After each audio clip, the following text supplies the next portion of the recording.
So, these things we call public quests, or as I call them, not having to wait around for people to raid with quests. Things that are full of joy and energy. I'm going to tell you about two of them, two very particular ones, mostly because we'll be shopping the game around, taking it to shows, and these are the public quests you're actually going to get to see. So I'll explain it to you in that sort of hyperbole style. Then when you actually get to see the game, you'll realise that I wasn't lying. And then in fact, it is truly joyous. So there are two great public quests at the start of the Greenskins and the start of the Dwarves. We'll do the Greenskins first, mostly because I like them. The thing about the Greenskins, right, is their area starts this enormous lock. It's a big gate with water behind it. And it's got dwarves, and you know what orcs are like. They want to fight, they want to fight, they want to fight, they want to fight. So they're desperate to fight the dwarves. The dwarves, on the other hand, realise that if they go out there, they could be in a bit of trouble.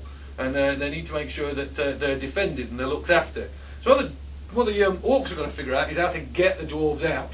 And the problem is that the dwarves are behind these enormous stone gates. You know, dwarven craftsmanship, last forever, can't possibly be opened. It really irritates the orcs, so they headbutted them for a while, they scratched at them for a while, they farted at them for a while, nothing worked. And then this big giant turned up.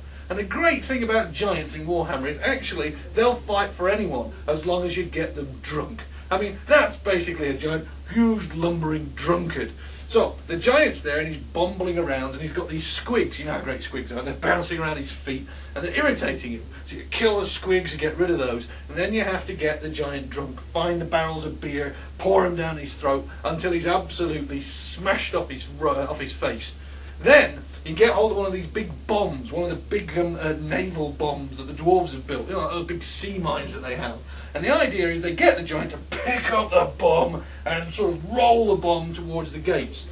The trouble is, the orcs can't really explain to the giant what the bomb is, and the giant's so drunk by this stage, he's got no idea what he wants him to do. So you can imagine, these orcs are there going, "Come on now, big lad, pick up the big bomby thing, the big round stuff what go boom." And the giant was like, "Huh, huh, huh." So the shaman, the little goblin shaman, came up with a fantastic plan. He got together with a little squig herder, and they go over to the big mine, and they paint it as though it's a great big squig.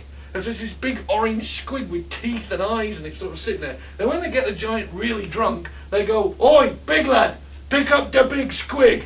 And then the giant goes, "Ooh, I can pick up the big squig." And our animators did a great job. I mean, he actually picks it up, rolls it onto his belly, just like a fat person really carrying stuff. It's awesome.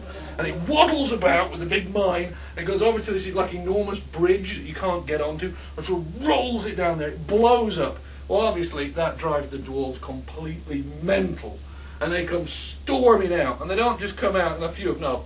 Hordes of them come out. Wave after wave of them come out, and it goes through all the different types of dwarves that you're going to fight. So there's iron breakers, and there's engineers, there's all sorts, there's hammerers. It's really, really good. And it ends with like a big baddie, a big dwarven hero, and he comes out and he's had enough of it, comes out, smashes you around, and then you finally get to like beat him up. Meanwhile, the dwarves basically figure out how to close the gates again, and the whole thing cycles around and restarts. The beauty of this public quest is you can arrive in any stage and have a right good laugh and kill stunties and see a big fat drunk man pick up an enormous bomb painted like a squig. I mean, how great is that? And you'll be able to play it.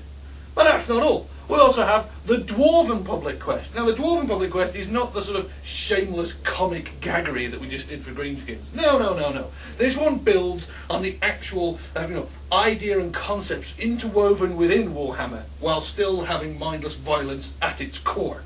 This is all about a dwarven area. It's got a big dwarf engineer, and he lost his wife, Helga, brave Helga, killed by Greenskins. Who else? And the engineer became so possessed by this that he decided that in her memory he needs to kill as many Greenskins as possible. But he wants to do it in a way that is interesting and useful and shows just how much he loved that wonderful woman. So he went off and he built a gun. Not just any gun, but an enormous rail gun. I mean, this gun is big. Think of the biggest thing you can think of and then scale it up by about 12%.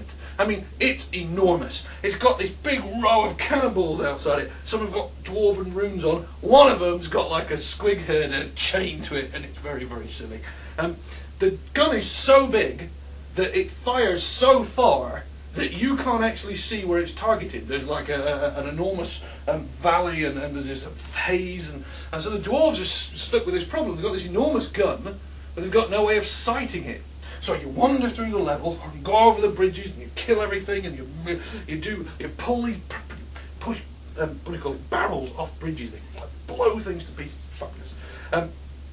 You then find your way all the way to the other side through the haze, and then you've got to kill loads and loads of these orcs who have got this enormous boss. This boss is mega hard. He's a rank 40. He's the sort of guy who, if he actually came down off his big mega war perch, he'd slaughter everyone. And there's no way you can kill him. So you wander in there, kill a load of his lads, and then you find these barrels of gunpowder. You collect all those. While you're doing that, he keeps sending down bigger and bigger lads, and you realise sooner or later he's going to come down. And when he comes down, you're all dead.